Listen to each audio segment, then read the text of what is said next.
The dawn broke over the village with a quiet cruelty, painting the sky in hues of gold that felt like mockery to Amara's weary heart.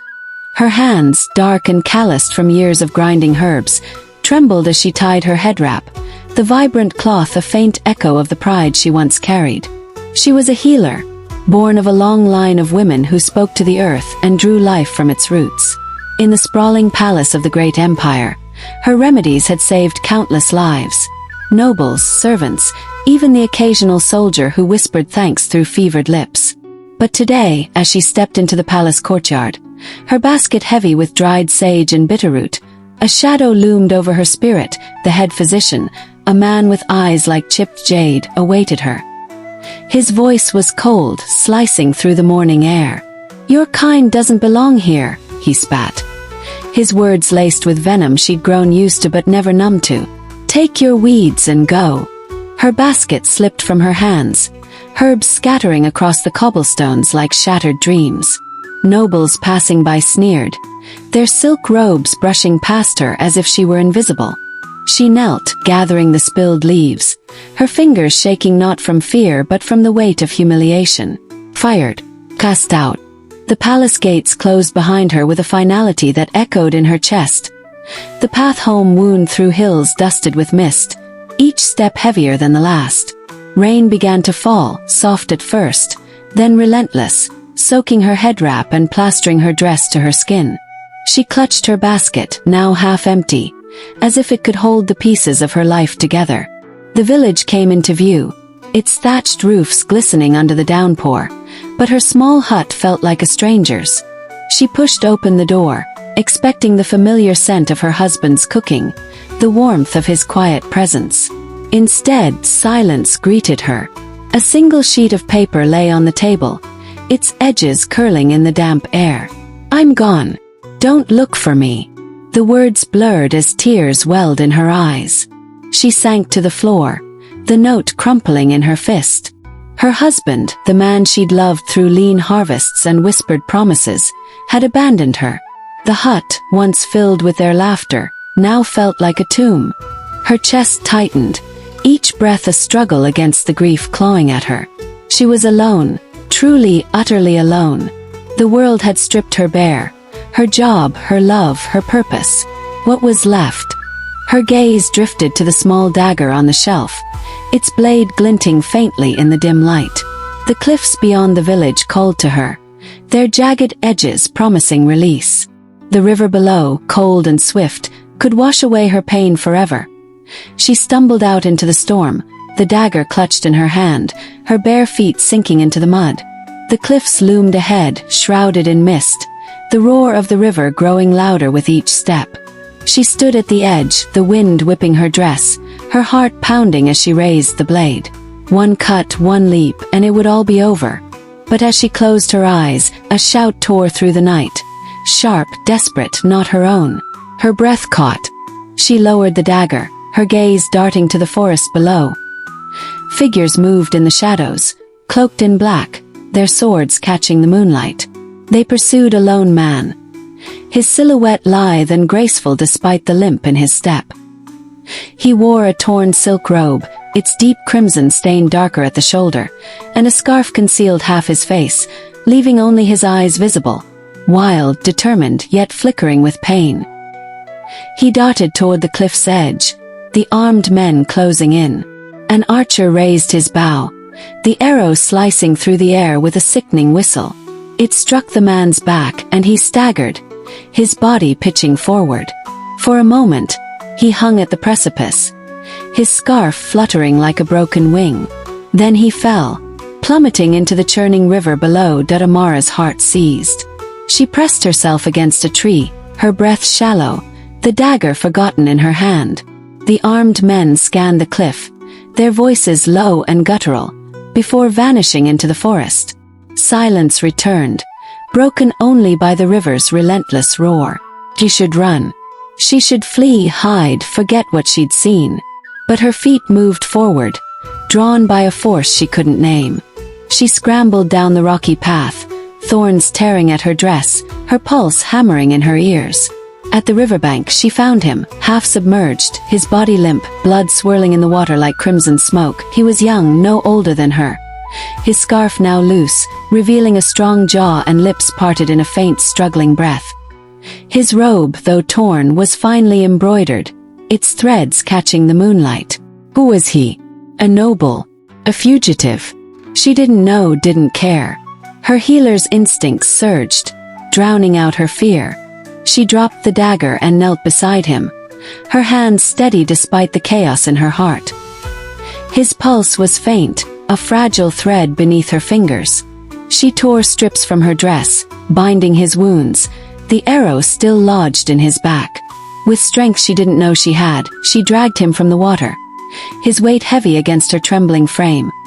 The journey back to her hut was a blur of rain and pain, her muscles screaming as she half carried, half dragged him through the mud.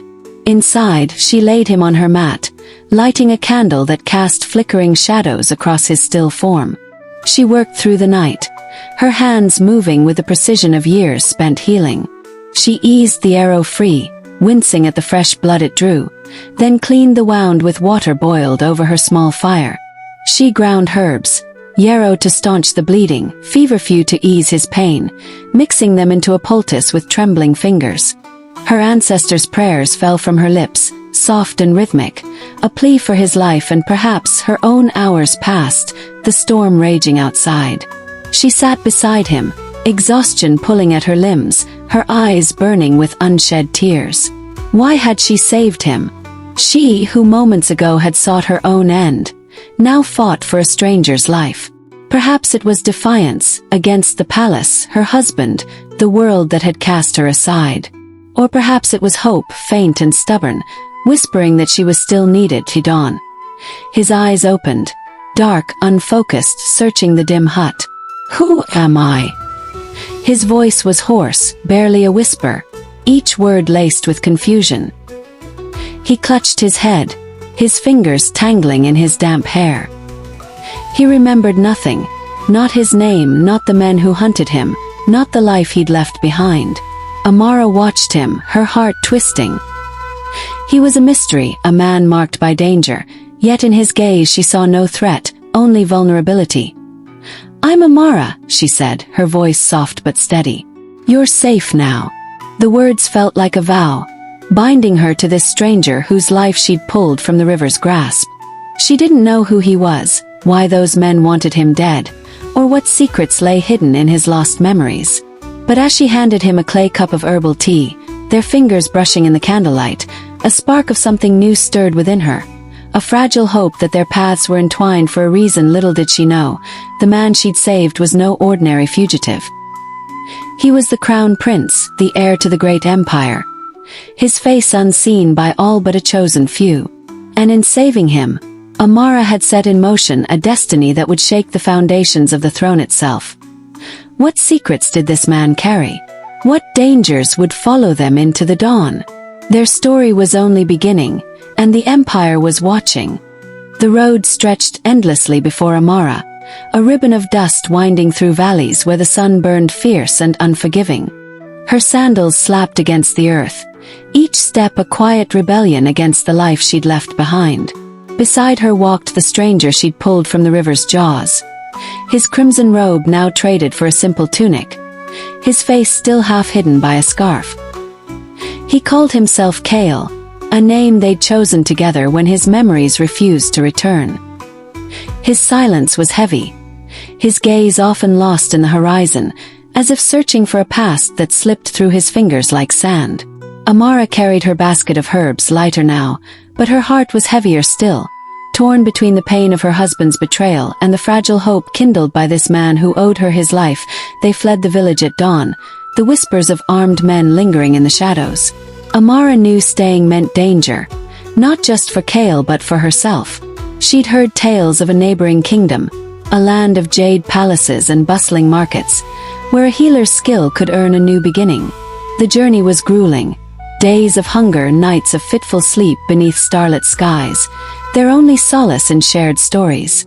Amara spoke of her ancestors, women who wove medicine from the earth's secrets, while Kale listened, his voice soft but probing, as if her words might unlock his own lost truths. Their hands brushed when passing water skins. Their eyes met in fleeting moments, and though neither spoke of it, a thread of trust began to weave between them. The kingdom of Lyrian welcomed them with a clamor of life.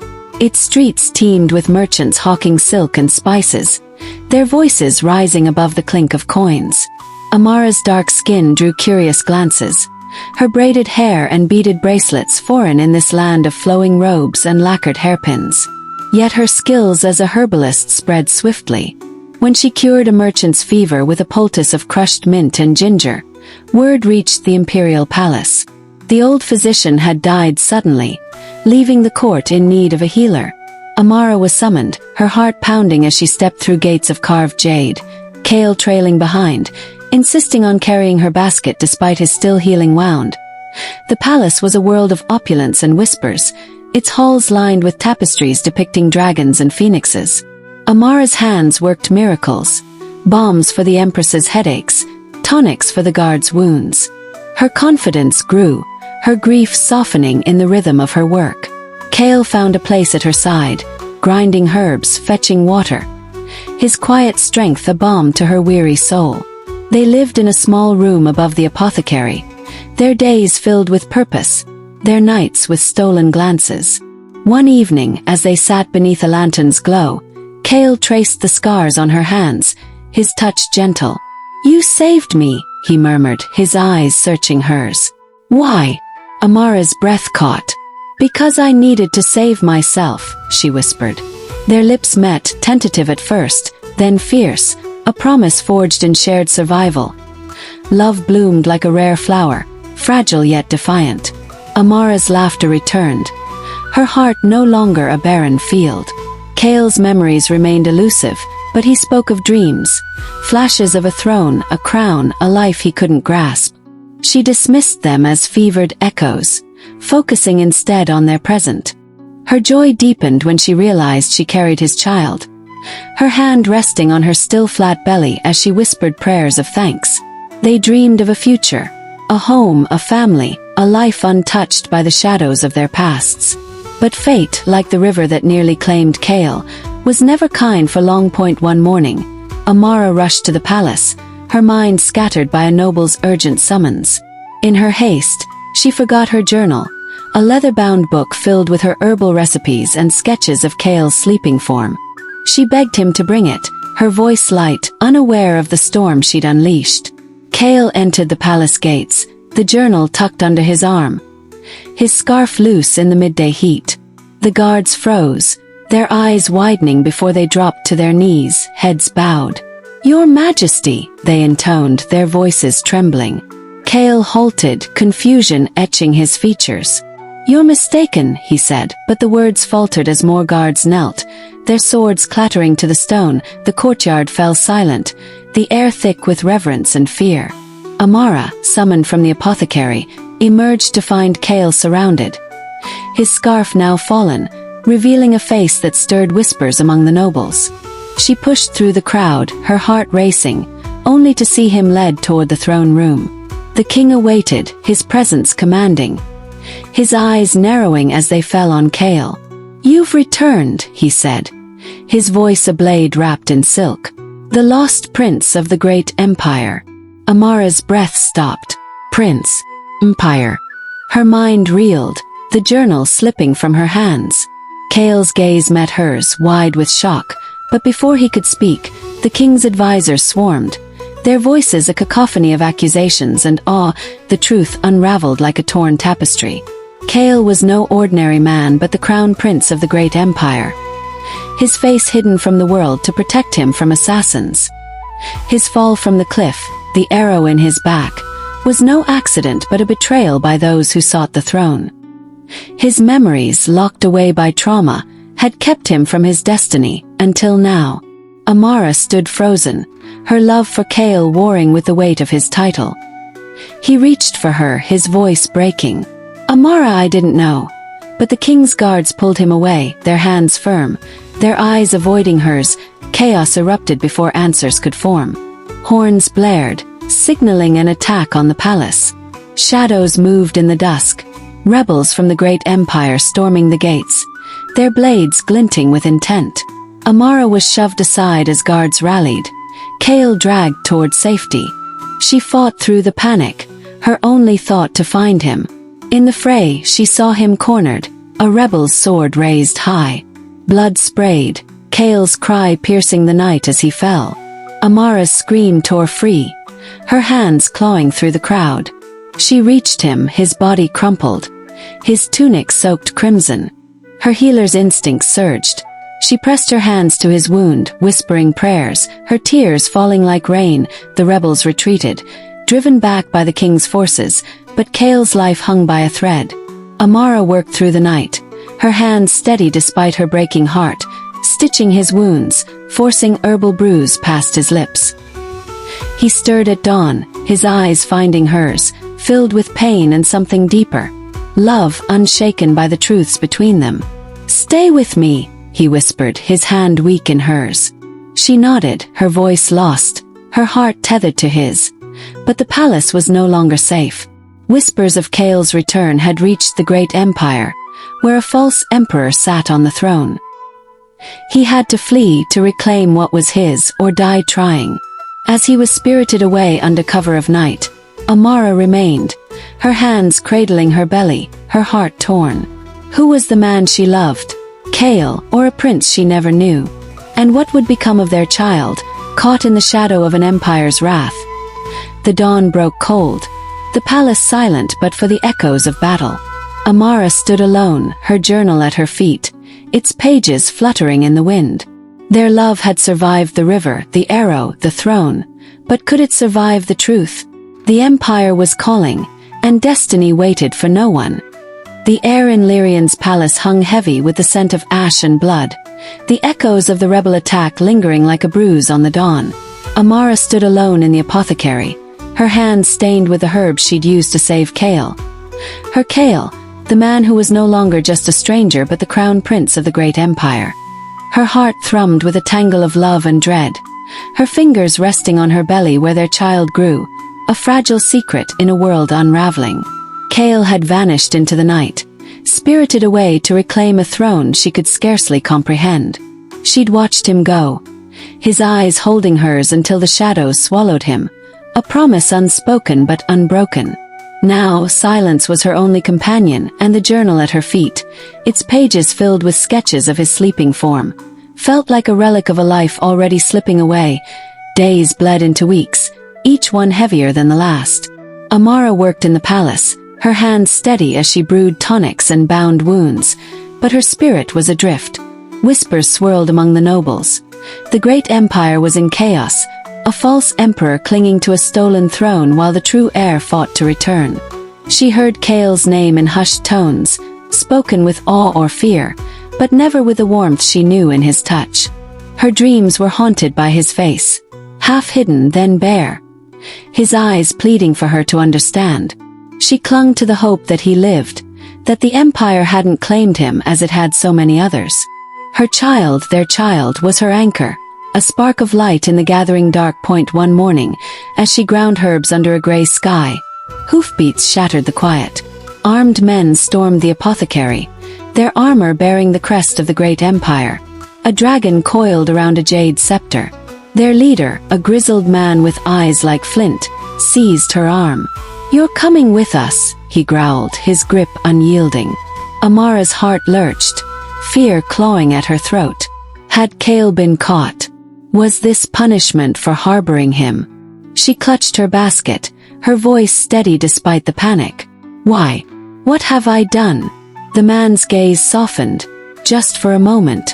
"The Emperor commands it." "Emperor." The word struck her like a blade. Oh, had to be him. But why send armed men? Why not come himself? They marched her to a caravan, the road ahead veiled in dust and mystery. The journey was long, the landscape shifting from Lyrian's jade hills to the rugged peaks of the great empire. Amara's hands trembled, not from the cold but from the weight of the unknown. Her thoughts churned, memories of Kale's laughter, his hand in hers, the night they'd whispered dreams of a future now fractured. She pressed her palm to her belly, whispering to their child, a vow to protect it no matter what awaited. The caravan halted at the gates of the imperial capital, a city of towering pagodas and crimson banners snapping in the wind. The palace loomed, its golden roofs glinting like a crown, and Amara's breath caught. This was his world, not hers, a world of power and peril.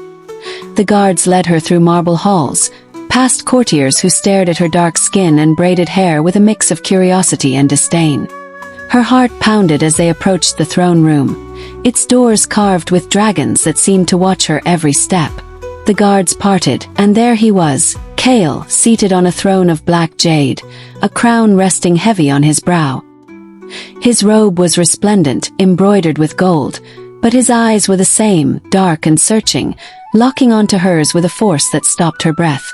The room faded, the guards, the nobles, the weight of the empire, until it was just them, two souls bound by a river's edge. "Amara," he said, his voice a low thunder that silenced the murmurs around them. He rose, descending the steps, his gaze never leaving hers. She wanted to run to him, to touch him, to know he was real, but her feet were rooted, her heart caught between joy and fear. "You're the emperor," she whispered, the words tasting of awe and betrayal. He stopped before her, close enough for her to see the scars on his hands, the weight in his eyes. "I didn't know," he said, his voice breaking. "Not until Lyrian. Not until I remembered." He told her everything, how he'd slipped away from Lyrian's chaos, his wounds barely healed, to rally loyalists in the great empire. The false emperor, a usurper who'd orchestrated the attack on the cliff, had been banished, his allies scattered. Kale had reclaimed the throne, but the cost was etched in his face. Battles fought, lives lost, a crown that felt more like chains. "I sent for you," he said, his hand reaching for hers, "because I can't do this without you." Her breath hitched, tears burning her eyes. "You left me," she said, her voice trembling with the pain of weeks alone, of fearing he was dead. "I thought I'd lost you." He fell to his knees before her, the emperor humbling himself in a room of stunned onlookers. "I never left you," he said, his voice raw. "Every step, every fight was to make this world safe for you, for us." He touched her belly, his hand trembling, and she saw the realization dawn in his eyes. "Our child," he whispered, and the tears she'd held back spilled free. She sank to her knees, their foreheads touching, the empire fading to a distant hum. They were Amara and Kale again, not healer and emperor, but two hearts forged in fire. The court erupted in whispers, nobles protesting this union. A foreign woman, a healer, carrying the air of the empire. But Kale rose, his voice commanding, silencing the dissent. "She is my heart," he declared, his hand clasping hers. "And she will be your empress." The words shook the hall, a decree that defied tradition, that wove their African and Chinese heritages into a new legacy. Amara's chest swelled, fear giving way to a fierce resolve. She was no longer the cast-out healer, the abandoned wife. She was Amara, mother of a future emperor, partner to a man who'd chosen her above a throne. The days that followed were a whirlwind. Amara stood at Kale's side, her knowledge of herbs reshaping the palace's healing arts, her presence softening the court's rigid ways. Her child grew within her, a symbol of their union, a bridge between two worlds. The empire was not without its shadows. Rebels still lingered, jealous nobles schemed, but together they faced each challenge, their love a flame that no storm could extinguish.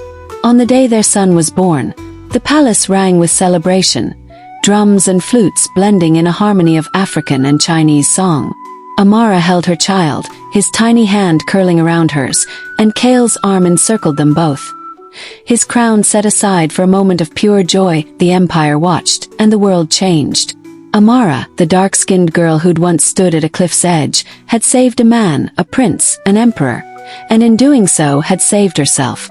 Their love, born in the shadow of death, had rewritten destiny, forging a legacy that would echo through the ages. The throne was theirs, the future theirs, and as they stood together, the river's roar now a distant memory. They knew no force could tear them apart. What did you think of Amara's story? Comment below.